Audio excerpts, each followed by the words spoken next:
देवादिदेव चैतन्य चमत्कारी चिंतामणि पारसनाथ भगवान की, वर्तमान सत्सनय वर्धमान स्वामी की, आचार्य भगवान पूज्यपाद स्वामी की, आचार्य गुरुवर विराट सागर जी महाराज की, आचार्य गुरुवर विभव सागर जी महाराज की, अहिंसामय विश्व धर्म की।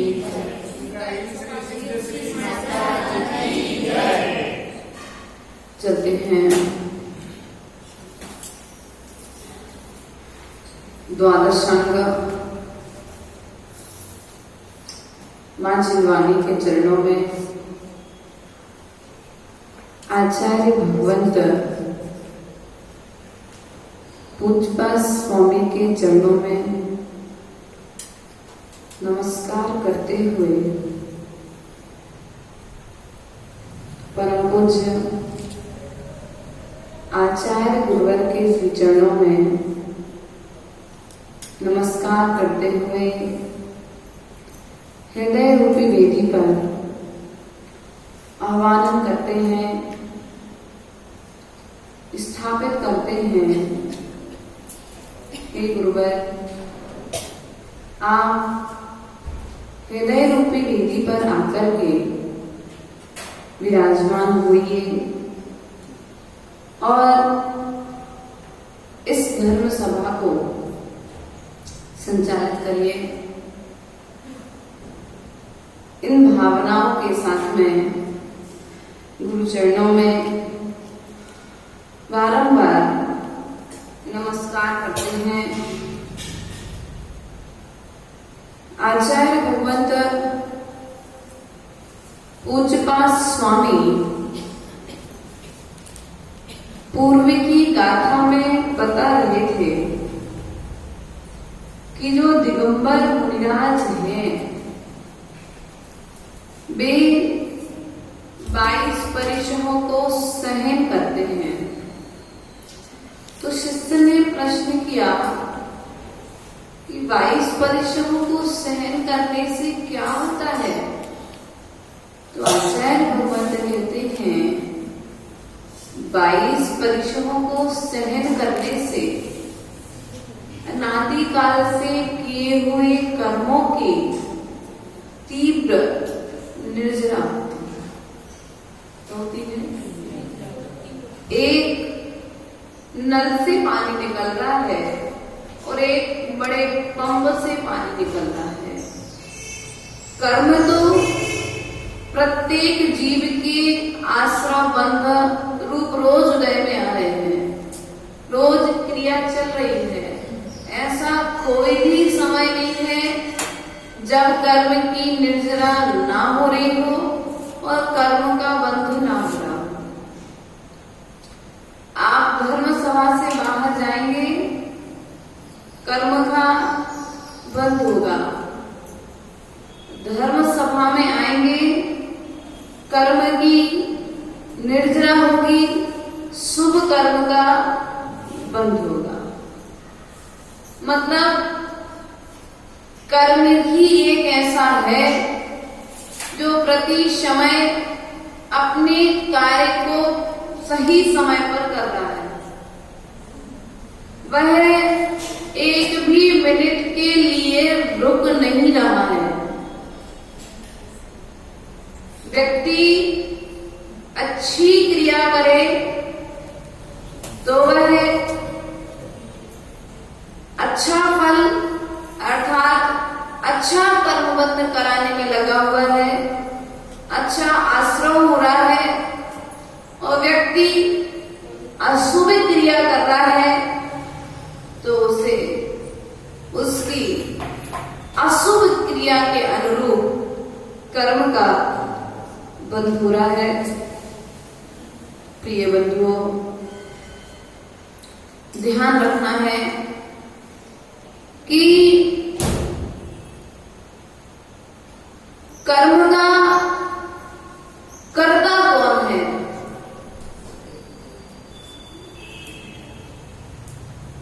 कर्म का कर्ता कौन है? मैं स्वयं। कर्म का कर्ता जब हो तो कर्म का भोक्ता कौन है? जो जैसा कर्म कर रहा है वह जीव वैसा फल भोग रहा है। सत्य है।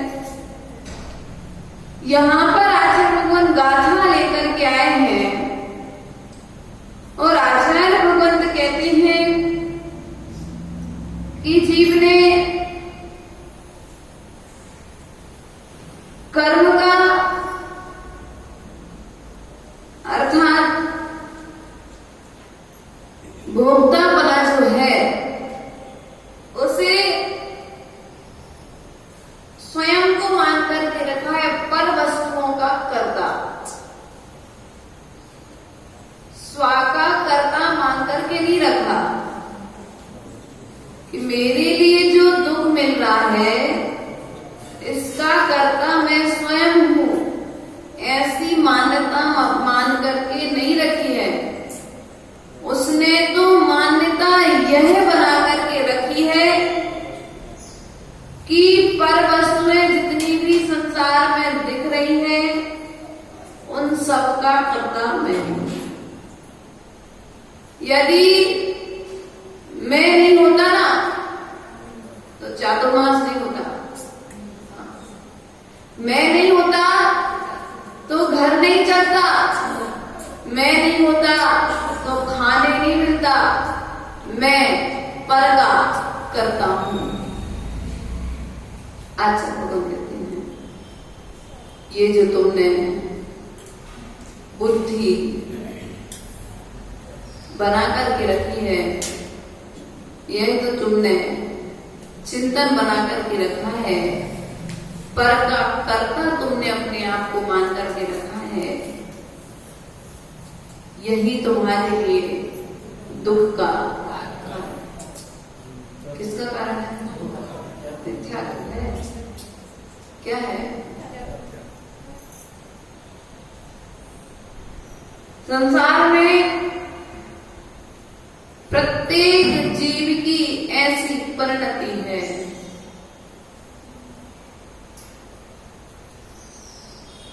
वह ऐसा विचार करता है प्रतिपल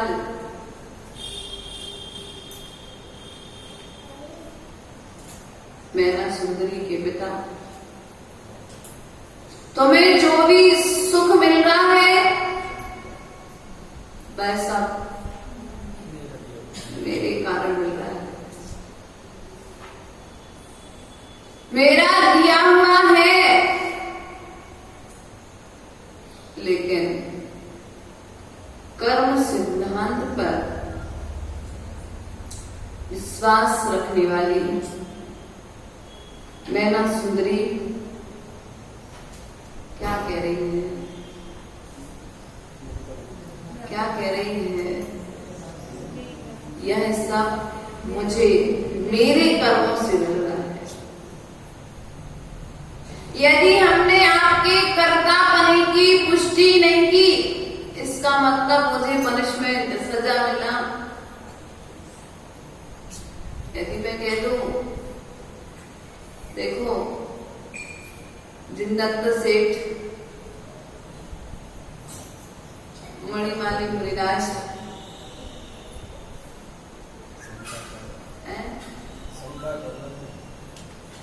शंका नहीं, जिनदत्त सेठ अपने आप को कर्ता मान रहा है कि मैंने आपकी सेवा की और आपने उसका क्या फल दिया। शंका तो ठीक है, विषय नहीं शंका, कर्ता बुद्धि आ गई। मैंने आपकी सेवा की है, यदि मैं आपकी सेवा नहीं करता तो आप मुनि पद प्राप्त नहीं होते। भैया एक कहानी और आई थी, वैद वाली, जिनदत्त मुनिराज की औषधि जिन्होंने पी थी, नहीं जिनदत्त की नहीं थी, कृष्ण और रुक्मणी वाले द्वारिका की थी, कहानी सुनाई थी।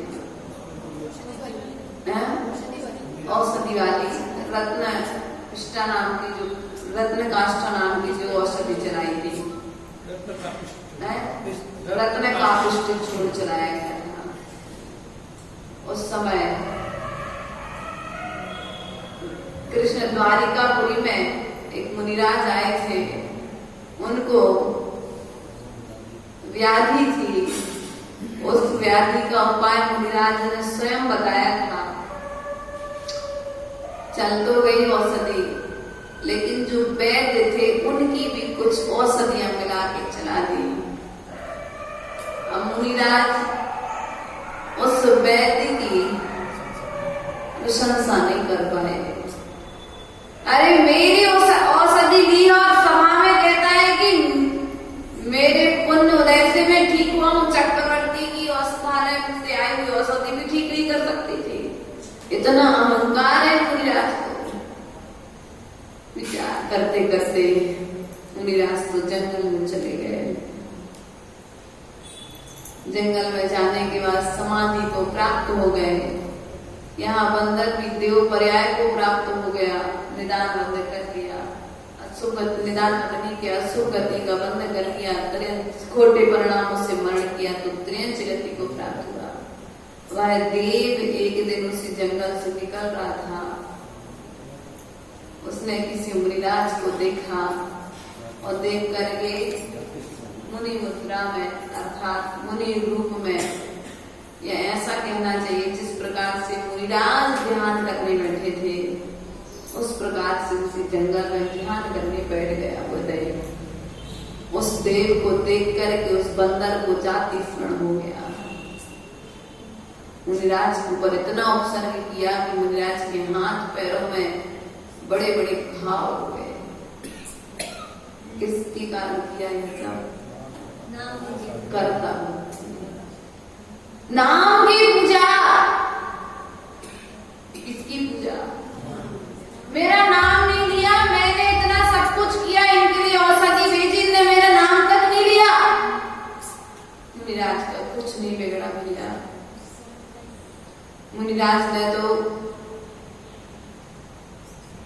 कर्म सिद्धांत का उपदेश दिया था।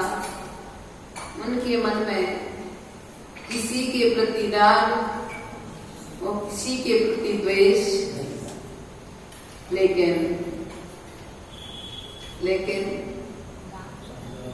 उस कर्ता बुद्धिवादी वैद्य के मन में आ गया कि मैंने इतना सब कुछ किया और मेरा नाम ही भूल गए, मेरा नाम ही इनको याद नहीं आया। मुनिराज तो चले गए स्वर्ग, अपने साधना के प्रभाव से भाव बिगाड़ दिया वैद्य ने अपना। बंदर बन गया, संकलित परिणाम कर लिए, अशुभ गति का बंद कर दिया। और उसके बाद में भी जाति स्मरण हुआ तो आकर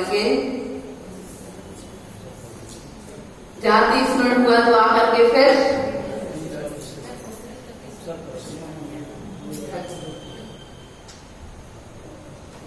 विचार करो, विचार करो। सब मैं के कारण हम लोग संसार में बिना मैं को छोड़ दिया वो। इसलिए भैया कर्ता बुद्धि का त्याग करो। कर्ता बुद्धि बड़े बड़े दुखों का कारण है। मैं घर का करता हूँ, मैं परिवार का करता हूँ, मैं माता का करता हूँ, मैं पिता का करता हूँ। यदि मैं नहीं होता तो रहने के लिए घर नहीं मिलता, मैं नहीं होता तो खाने के लिए रोटी नहीं मिलती, मैं नहीं होता तो पहनने के लिए अच्छे कपड़े नहीं मिलते, मैं नहीं होता तो अच्छी गाड़ी में घूमने नहीं मिलता, मैं नहीं होता तो ऐश और आराम की जिंदगी जीने। आचार्य भगवान कहते हैं कि कर्ता बुद्धि जो चल रही है तीव्र पाप कर्म के उदय से चल रही है। एक बात, कर्ता बुद्धि तीव्र पाप कर्म के उदय से आती है। अपने आप को कर्ता मानना है। दूसरी चीज आचार्य गुरुदेव के मुख से सुना था कि तुम कर्ता तो हो दूसरे के लिए, मान रहे हो तुम, लेकिन तुम सामने वाले के पुण्य के दास हो, नौकर हो। अभी बेटा गर्भ में आया है,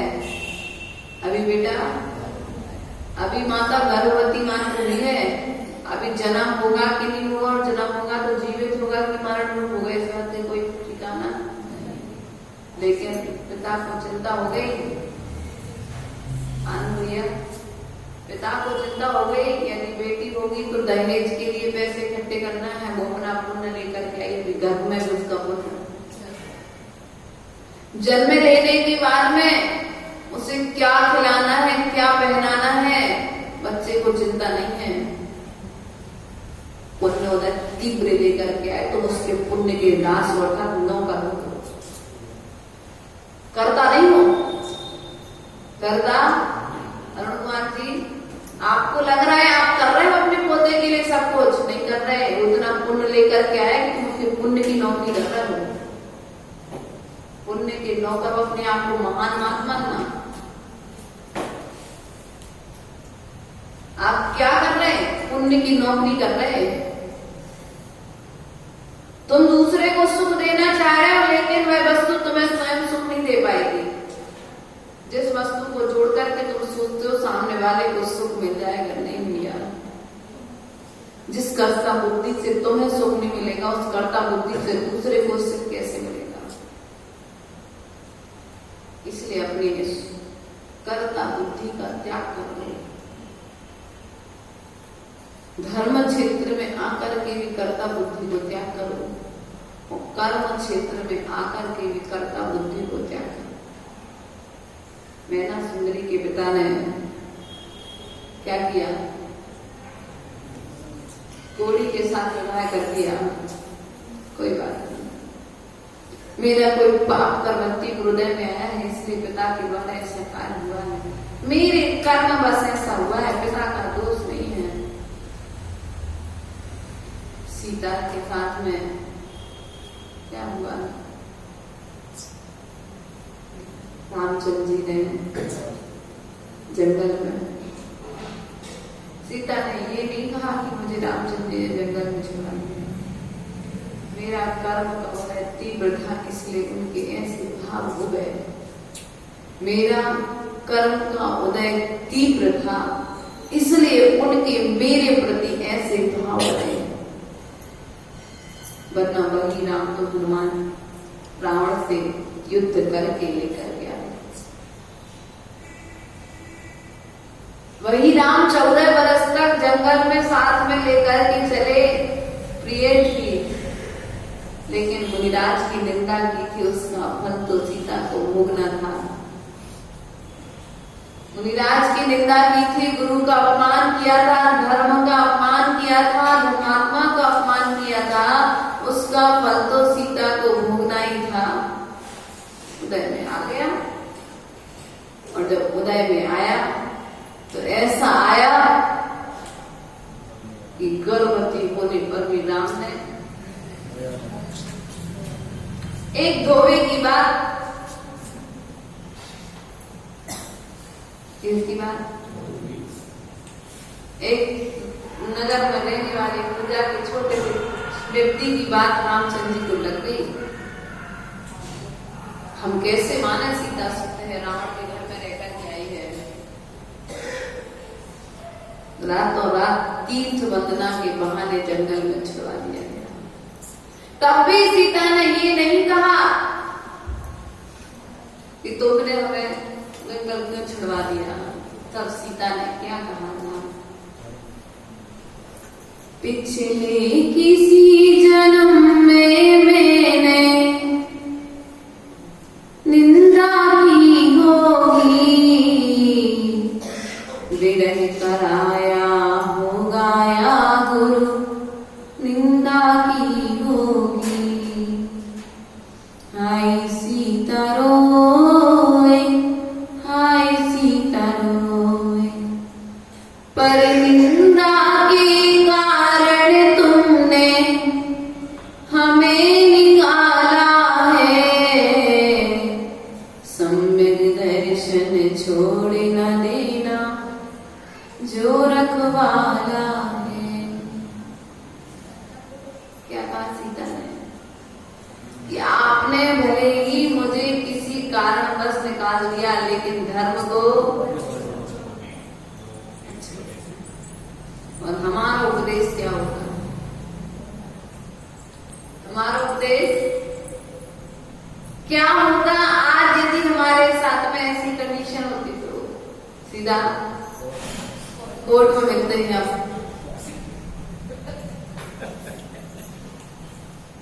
इसलिए भैया भाग्यवादी बनो, पुरुषार्थवादी बनो, कर्तावादी बनने का जैन दर्शन में निषेध किया गया है। अर्थात अपने आप को किसी वस्तु का कर्ता मत मानो। यदि कर्ता मानते हो तो कर्म का बंध करोगे, और जब कर्म का बंध करोगे तो उदय में जब आएगा तो दुख प्राप्त होगा। अरे मैंने जिसे पाल पोस करके बड़ा किया वो आज मेरी बात नहीं मानता है। क्या हो रहा है? क्या हो रहा है? क्या हो रहा है? अब दुख हो रहा है। मेरी बात नहीं मान रहा है। मैंने जिसे रात और दिन जिसकी सेवा की, जिसे कभी एक कष्ट नहीं होने दिया, दुख उत्पन्न हो रहा है। तुम्हारे से कौन